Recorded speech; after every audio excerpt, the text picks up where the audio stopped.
Welcome dear students. Today I will discuss speech versus written language. Dear students, आज की video में मैं discuss करने वाली हूँ स्पोकन लैंग्वेज किसे कहते हैं, रिटन लैंग्वेज क्या है, इन दोनों के दरमियान मेजर डिफरेंस क्या है। तो ये सब डिस्कस होने वाला है आज की वीडियो में। शुरू करते हैं आज की अपनी वीडियो। जो स्पोकन लैंग्वेज होती है ये बेसिकली इन्वॉल्व होती है लिसनिंग और स्पीकिंग स्किल में। मीन्स कि हम कुछ बोल रहे हैं तो या सुन रहे हैं, दैट्स स्पोकन लैंग्वेज, ये स्पोकन लैंग्वेज है।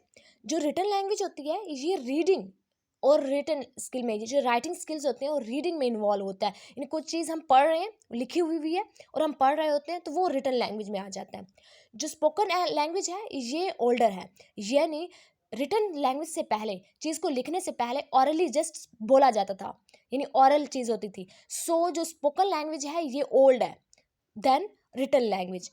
जो रिटन लैंग्वेज है ये not as old as a spoken language, यानी स्पोकन लैंग्वेज से ज़्यादा ओल्ड नहीं है। जो हमारे पास स्पोकन लैंग्वेज होती है ये इनफॉर्मल है और सिंपल होती है, यानी ये रिटन लैंग्वेज से बहुत ज़्यादा सिंपल होती है और इनफॉर्मल होती है। लेकिन जो रिटन लैंग्वेज होती है ये फॉर्मल होती है और ये स्पोकन लैंग्वेज से ज़्यादा कम्प्लेक्स होती है। जो हमारे पास स्पोकन लैंग्वेज है मोस्टली यूज़ होती है दो लोगों के दरमियान जो सेम प्लेस पर हों, प्लेस पर हों और दो लोगों के दरमियान जो है वो यूज़ होती है।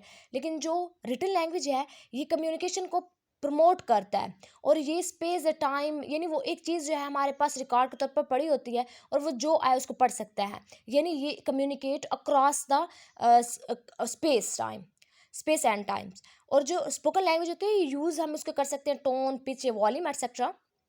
लेकिन जो हमारे पास रिटन लैंग्वेज होती है ये can use heading, punctuation, layers, यानी मतलब कि जो हम कोई चीज़ लिख रहे हैं तो उसमें पंक्चुएट को देखना पड़ता है, पंक्चुएशन और हेडिंग एटसेट्रा ऐसी चीज़ें देखनी पड़ती हैं। लेकिन जो हमारे पास स्पोकन होती है लैंग्वेज उसमें टोन यूज़ होती है, पिच यूज़ होती है, कैसे टोन में बात की है, कौन सी पिच यूज़ की हुई है, वॉल्यूम कौन सा है, ऐसा है, हाई है या लो है एटसेट्रा, ऐसी चीज़ें जो है वो यूज़ होती हैं।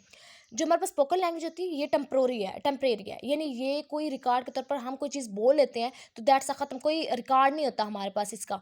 सो ये टेम्परेरी होता है। लेकिन जो रिटन लैंग्वेज होती है ये परमानेंट होती है, ये रिकॉर्ड के तौर पर एक चीज़ लिखी हुई जो होती है वो रिकॉर्ड के तौर पर जो है वो पड़ी रहती है। अगर मैं एग्जांपल दूँ आपको लिटरेचर की, इंग्लिश लिटरेचर की हम बात करें तो जो ओल्ड इंग्लिश लिटरेचर था उसमें काफ़ी ऐसी चीज़ें थी, तब वो ऑरली लिखने से ज़्यादा वो ऑरल मतलब लिखना वो जानते नहीं थे ज़्यादातर, तो वो ऑरल चीज़ जो है वो बोला करते थे। जो उन्होंने ऑरल बोला, जो पोएम्स ऑरली उन्होंने पढ़ी उसका कोई रिकॉर्ड नहीं है, वो चीज़ आगे प्रमोट नहीं हुई। लेकिन जो उन्होंने बुक्स लिखी वो अभी तक रिकॉर्ड मौजूद है। सो ये चीज़ है, यानी जो हमारे पास स्पोकन लैंग्वेज होती है ये टेम्परेरी होती है और कोई रिकॉर्ड इसका नहीं होता। लेकिन जो रिटन लैंग्वेज है ये परमानेंट होती है और इनका रिकॉर्ड मौजूद होता है। जो स्पोकन लैंग्वेज है ये रेपिटेशन या इनकम्प्लीट सेंटेंस या इंटरपर्जन्स हो गया या फिर करेक्शन एटसेट्रा, ये वाली चीज़ें होती हैं इसमें। और जो रिटन लैंग्वेज है ज़ाहिर बात है लिख रहे हैं तो ग्रामेटिकली करेक्ट होना चाहिए, उस पर जोर दिया जाता है कि ग्रामेटिकली करेक्ट हो, और ऑफन ग्रामेटिकली करेक्ट ही होते हैं सेंटेंस। और ये long sentence in complex tenses, यानी कम्प्लेक्स टेंस में लॉन्ग सेंटेंस भी रखते होते हैं। तो डियर स्टूडेंट्स, ये थी हमारी शॉर्ट सी वीडियो जिसमें मैंने स्पीच वर्सेस रिटन लैंग्वेज को डिफ़ाइन किया, उनके दरमियान डिफरेंस को बताया। आई होप आप लोगों को इस वीडियो से ये टॉपिक क्लियर हो गया होगा। Thank you for watching my video. अल्लाह हाफिज़।